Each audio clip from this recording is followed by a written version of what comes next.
sắc ruộng vô nắng pama mình lại hưng cái đít tô ra khô lâu xô nó lắc xin đi đun xa cả in mô bố rê dài rê lên la tăng rê lên tìm mô sắc ruộng vô nắng pama mình lại hưng cái đít tô ra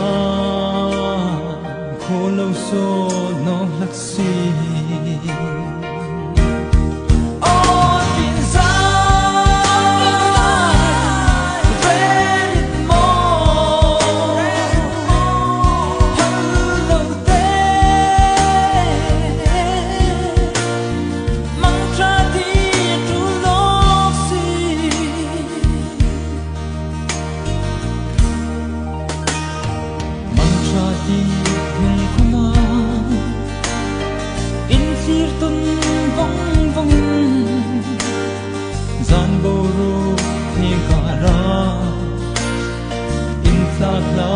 ngồi ngồi in